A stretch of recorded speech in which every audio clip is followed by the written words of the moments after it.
Alright guys, so I got this in the mail. This is the fuel pump for the Victory.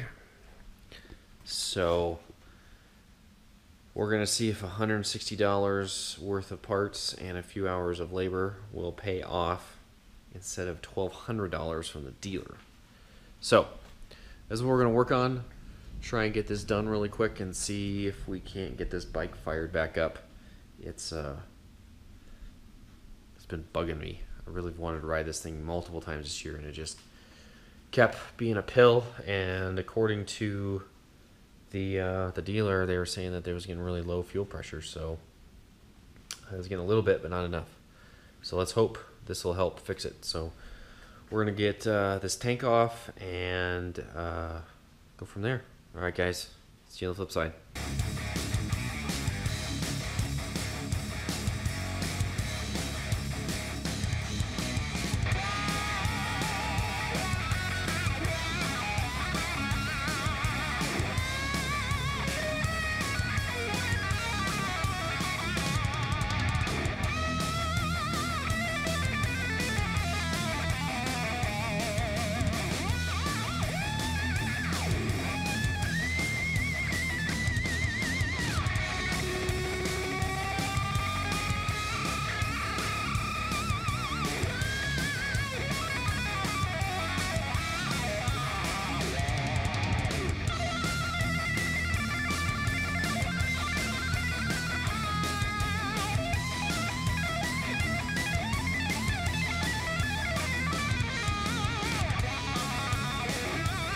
Alright, there we go. So we got that out.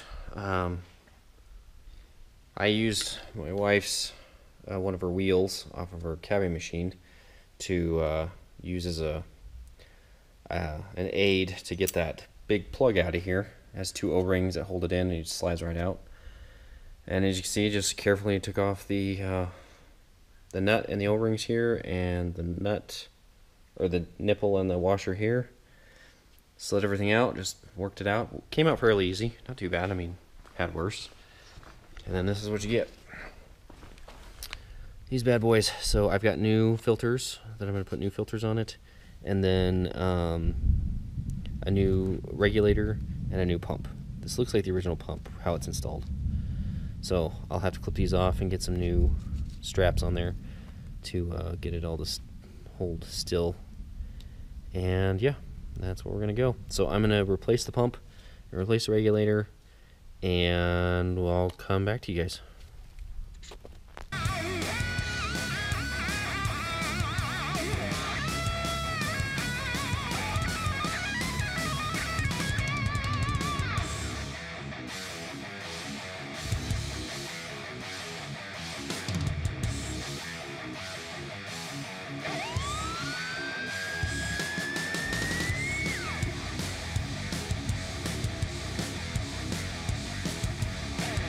Alright, there we go. So we got that in. Wasn't too bad. So it's all snug. You don't want it too tight, just snug. You don't want to crush those washers too badly. You just want it to be nice and snug, so they're not going to just roll off or leak, obviously. So they're good. I have two new O-rings for this guy. They have not come in yet. So I can't quite finish, which for some reason in my head I thought I could finish, but I can't finish until I get that done. So we're going to have to wait until we get that so we can do that. We can close this up and put it back on the bike. Because there's no sense in tearing it apart just for those again. So we're going to wait for those. Those should be hopefully here soon. I'm hoping, let's see, Monday maybe? So yeah, we got that going. Alright guys, I think I'm going to leave it there for today, and if you like the video, please like it, hit the thumbs up, subscribe, hit the bell if you want notifications, and comment below. Alright guys, till next time, peace. Alright guys, it's another day. I don't know why I closed out the video last time, but this is the extended cut. Yeah, right? Yeah, whatever.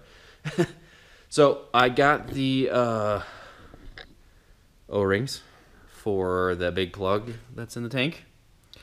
So we're going to go ahead and put these on. They say lube them up really good, and then just kind of put some pressure on it, and it should go into the tank. You might have to tap it with like a dead blow just a little bit, but you gotta be careful not to hit it too hard or you dent your tank, because yeah, that's no fun. So we're gonna get started. We're gonna get this on, get the tank back onto the bike, and fingers crossed she'll fire up and she'll run right. All right, guys, see you guys on the flip side.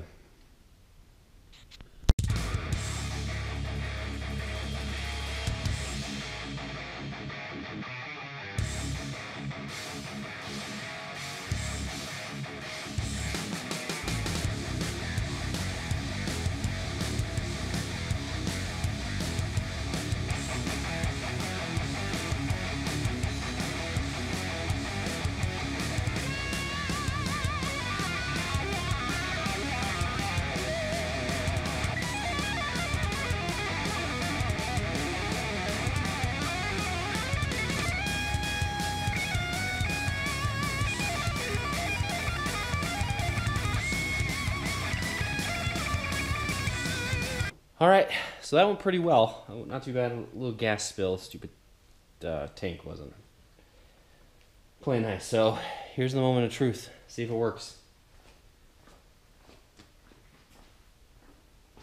All right, so here we go. Gas fuel pump sounds good. I'm gonna let it prime once.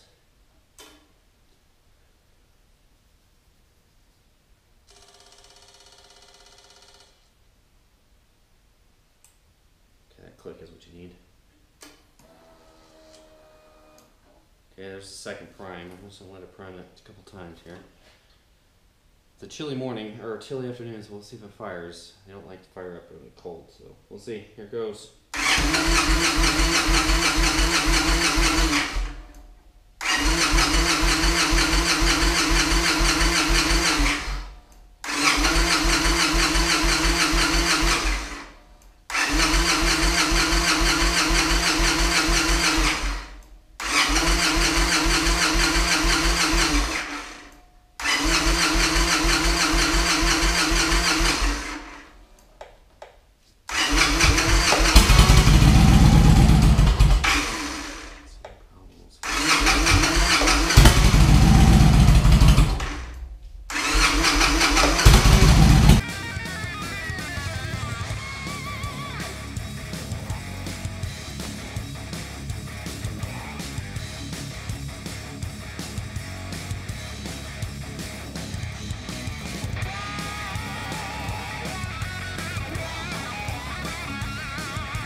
Nope.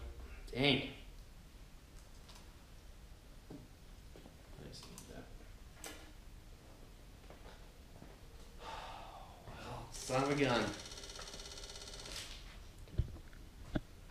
I was really hoping that was it, but that is not seemingly it. We'll give the battery a chance to charge back up and see what happens, but it's doing the same thing it was doing before. So,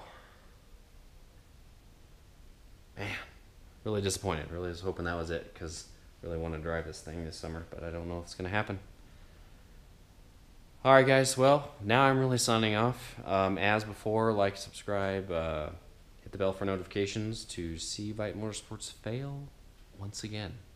Now, we'll figure it out and we'll get this thing running, but it's frustrating. It's definitely frustrating to not know what the heck's going on. So I am glad I didn't spend the $1,200 to get this thing fixed. However, I am very glad I didn't do that. So that would have been $1,200 down the drain for sure. So here we set.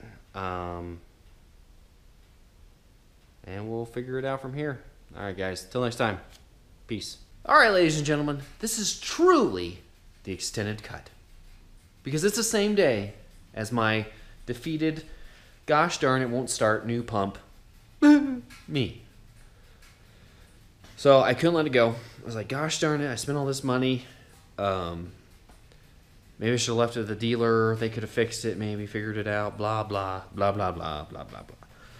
So I started thinking about all the components inside the system and why we were getting such low pressure. I just kept like, okay, what could be the fuel regulator's bad, okay? Could be. The pump could be bad, okay? Unlikely though, it's brand spanking new. Both of them are. And then I thought about it. It's like, well, there's this small little rubber bushing that I shoved in there, not thinking what it was doing. And I wonder if I have that bushing still. I may have. No, I may have got rid of it. But anywho, so here it is. So this is the old pump. There we go. So this nipple goes down and gets and makes connection with the.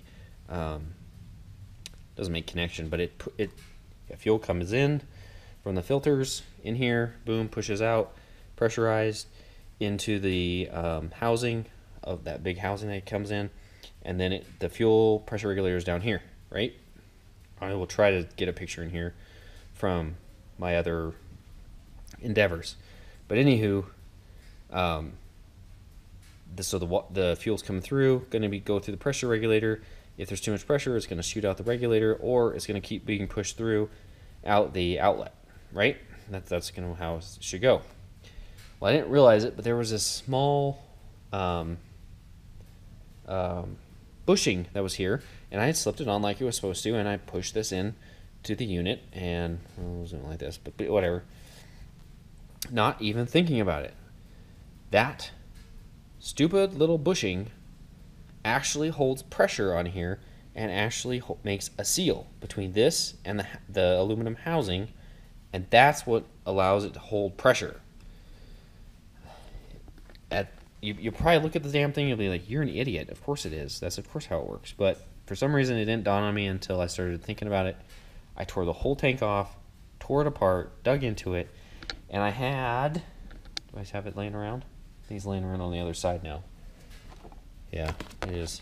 Some 1/4 inch fuel line laying around, and that was the perfect fit when you put the 1/4 inch fuel line onto that nipple and then put it into the housing. That was the perfect diameter to seal it really nicely. So I put it in there. It was so tight I had to put a little bit of grease on it just to get it to slip in right. Got it slipped in, and sure as shoot, fired right up, acted right, didn't give me a fit, no problems. It's running like a champ. It's just awesome. So perseverance, persistence, pay off eventually. So this project, if I would have left it at the dealer, would have cost me $1,200. It cost me $140 for the dealer to diagnose it. Then it cost me $130 for the pump and the regulator, and that's it. So about $300 between diagnostics and doing that. If anybody's out there and owns one of these bikes, and keep in mind, it's just not the Victory Vegas Jackpot, the 2008. This is what that is. It's a 2008 Victory Vegas Jackpot. Man, there's a lot going on in that name. But if you have practically any of the bikes that have the same design where it's in tank and it's just that round Walbro fuel pump,